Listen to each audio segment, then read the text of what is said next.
principal jogo aí do final de semana, Fluminense e Botafogo, 2-2 aí, um jogo animado. Primeiro tempo, principalmente aí, Fluminense perdendo muitos gols, o Botafogo sendo mais cirúrgico, objetivo, foi lá e empatou. Alex, você achou o placar justo, Alex? Pelo contexto geral, foi justo, né? O Fluminense, enfim, o Matheus Martins fez um jogo primoroso, né? Entrou, botou uma fogueira no meio do campo ali, incendiou tudo. Enfim, e o Botafogo já estava, na minha opinião, o Luiz Castro fez algumas mudanças que não evoluíram dentro da organização do time. Enfim, trouxe o Fluminense mais para cima ainda. O Botafogo já estava numa situação mais reativa. O Fluminense dominou o jogo praticamente todo. O Fluminense teve mais posse de bola, enfim, o Fluminense teve mais oportunidades de gol, mas o Botafogo, como você falou aí, foi mais cirúrgico. Agora, eu acredito que as mudanças que o Luiz Castro fez não foram as melhores mudanças para aquele momento do jogo. Tá? Então, ele recuou muito o time, enfim, tira alguns jogadores importantes. O Marcelo já falou aí do pênalti, que foi pênalti, apesar de que eu olhei cirurgicamente o lance ali, você vê que o Matheus Martins, eu acredito que foi pênalti. O Castro reclamou bem, né?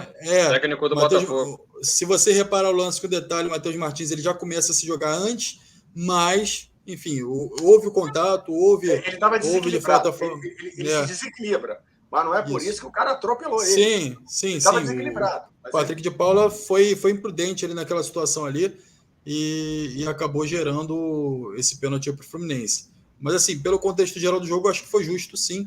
O Botafogo teve algumas oportunidades, mas nada que pudesse, de fato, sacramentar ali o jogo. Fala assim, 3-0, 4-0, nada disso. O Fluminense teve algumas oportunidades também com o cano na trave. Então, o jogo foi justo. Achei que o placar foi justo. Queria ouvir dos outros companheiros de mesa aí também. O placar aí, 2-2, foi justo. Eu achei pênalti. Achei pênalti depois de que eu vi por trás, pela frente, do lado, do telhado, de drone, depois que eu vi. Porque no momento assim eu não achei, mas depois que eu vi, o detalhe é que o menino do Fluminense, o Matheus, ele dá um tapa na bola primeiro, ele toca na bola primeiro e vai querer pegar na frente. O Patrick vem e derruba ele. Aí o pênalti aconteceu. Concordo com o Marcelo, não houve dúvida nenhuma. Apesar que pênalti não existe dúvida. Ou é falta ou não é falta. Meio termo não tem. Agora, se tem mais... Eu tô confirmando, tá, Ronaldo? Foi pênalti. Eu também acho que foi pênalti, tá, Ronaldo? Eu achei, que zebra, hein? Eu achei esse clássico mentiroso. Eu achei esse clássico mentiroso. Agora, foi um bom jogo. Eu não sei se o Ronaldo... Achei que o Botafogo deixou cair um pouco o ritmo e levou os 2 gols. 1-0 com o Fluminense estava melhor. Com o jogo na mão. Quando virou o segundo tempo, o Botafogo veio muito melhor, fez 2-0 e estava muito melhor. Está muito melhor. Então, Marcelo, é justamente quando ele mexe no time. E aí ele mexe de forma equivocada. Entendeu? Aí ele começa a recuar um pouquinho o time. Quando ele bota o Del Piage, que não é um jogador que tem tanta habilidade, que não é um jogador que tem tanta capacidade, que é onde o Eduardo se machuca, que estava dando uma mobilidade no jogo muito grande, tem a capacidade de criação e se apresentar próximo à área ali o tempo todo, e aí o Eduardo sai machucado e ele coloca o Del Piage. Então ele perde um pouco da criatividade do time, ele não consegue mais encaixar os contra-ataques, onde ele acaba encaixando um contra-ataque com... Chegou a fazer até o 3-0, né? Um gol anulado. Exatamente. Mas eu acho que o Fluminense não merece. Não houve gol anulado, estava impedido, não houve gol anulado. Estava impedido, o impedimento dele foi claro. Agora, por exemplo, eu vou levantar uma bola aqui, porque é claro que ele pode vir a ser apontado. Ele é um dos melhores treinadores do Brasil. Eu aprecio muito o trabalho do Fernando Diniz, ele valoriza muito a posse de bola. Mas agora, num clássico, ele tira um zagueiro e recua o André para zagueiro e toma um gol com 7 minutos, eu digo, a vaca foi pro brejo. Que o Jefinho fez o gol, quem foi que estava marcando ele lá pelo lado esquerdo? Não era o lateral direito, não, era o Martinelli, que deu o combate. O Jefinho é muito habilidoso, trouxe para o meio, levou para o fundo e fez o gol. Achei falha do Fábio, achei. Por isso é que a torcida também caiu no pé dele. Agora...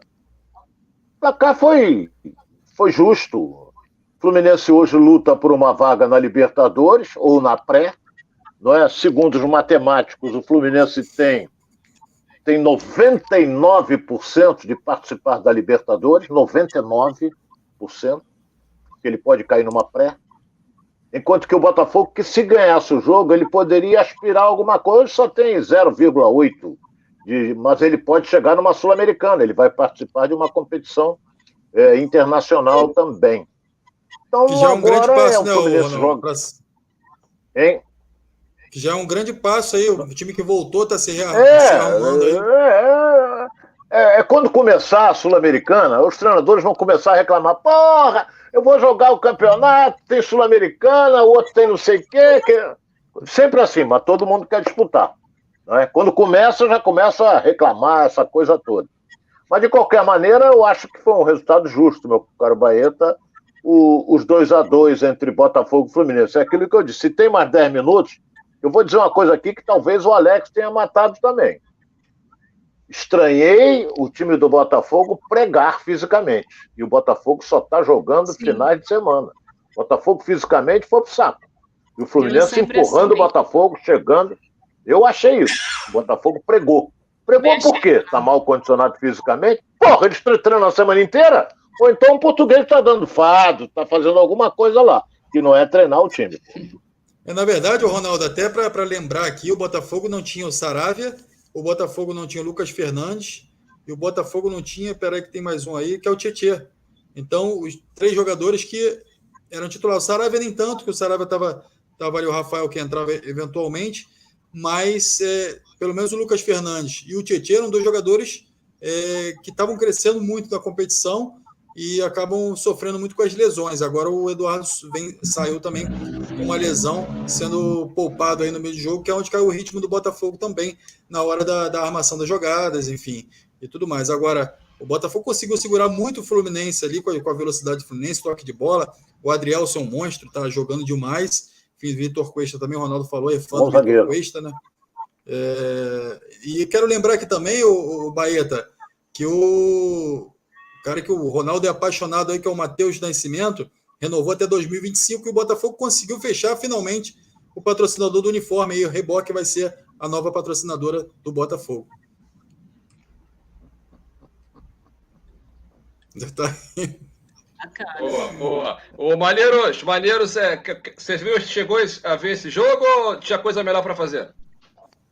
Não, eu cheguei a dar uma olhada nos melhores momentos, não cheguei a ver o jogo, estava com a minha filha na neonatal, mas o Botafogo deixou escapar, cara, podia ter pegado os 3 pontos, deixou escapar ali, jogando com o público contra, que estava no Rio mais como visitante, e infelizmente mais um clássico, o clássico mais antigo do Brasil, a gente novamente falando de jogo importante, não deixando de citar a arbitragem, né, cara? Os caras continuam confusos, seja no campo, seja na cabine de vídeo, seja onde for, os caras estão sempre, de alguma forma, achando algum lance para virar protagonista.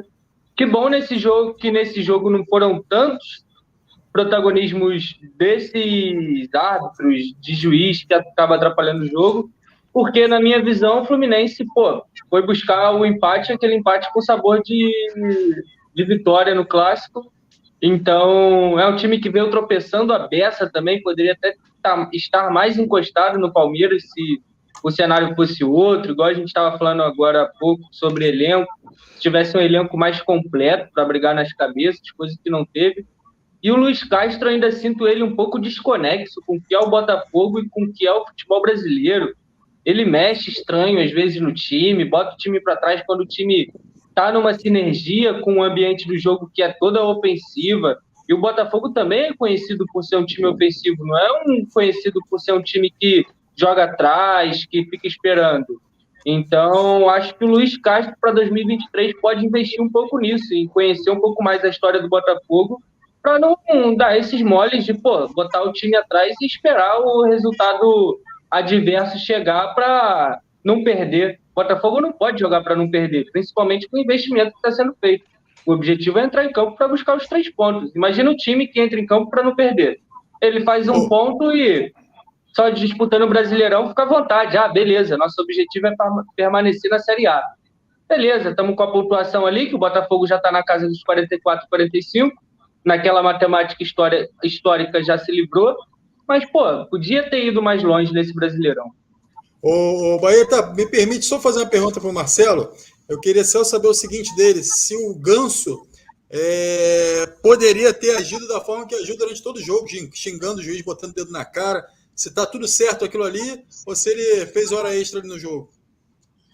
O juiz gostava de uma conversa, né, Alex? O juiz era bom de conversa, né? Gostava de ameaçar, na verdade, né? Eu vou falar uma coisa para você. O Ganso no jogo de ontem não acabava o primeiro tempo comigo. Não acabava o primeiro tempo. Porque fala pra ele, que a resenha faz churrasco, né, Marcelo? Que a resenha faz churrasco. Olha, depois de um tempo, a gente vai poder falar disso. É um caso até, eu fiquei 6 meses afastado da arbitragem, porque eu tirei um time do campeonato, era o Macaé, na segunda divisão, Macaé.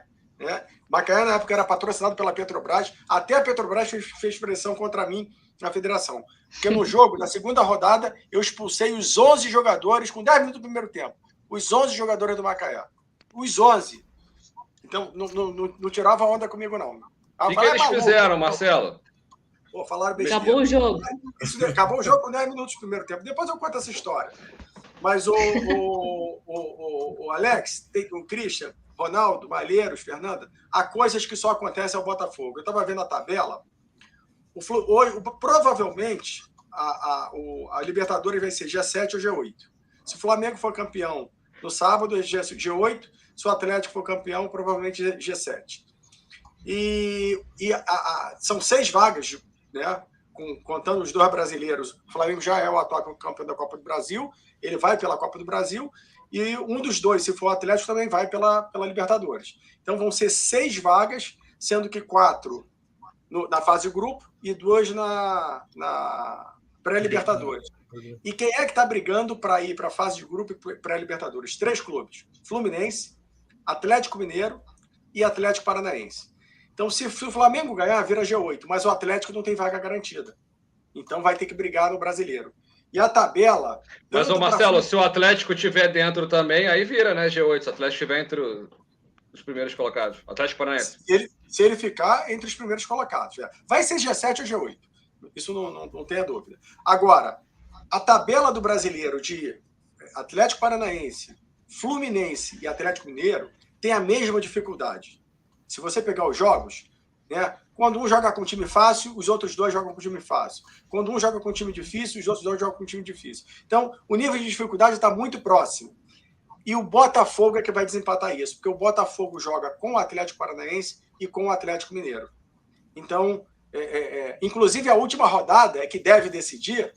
O Atlético Paranaense joga com o Botafogo em casa, na Arena da Baixada, e o Atlético Mineiro joga contra o São Paulo, se eu não me engano, ou o Corinthians, acho que Corinthians. E o Fluminense joga fora de casa contra o Bragantino. Então, assim, como diz o Luiz Roberto, é emoção até o fim, filho. É emoção até o fim. Não podemos esquecer que acabou agora, o Marcelo falou aí a respeito da pontuação, acabou agora Fortaleza e Atlético Mineiro, foi 0-0. Entendeu? Quer dizer, o Atlético só ganhou um pontinho só, pulou para 48 pontos. Não é? Ele se manteve ali na 7ª colocação, o Atlético Mineiro.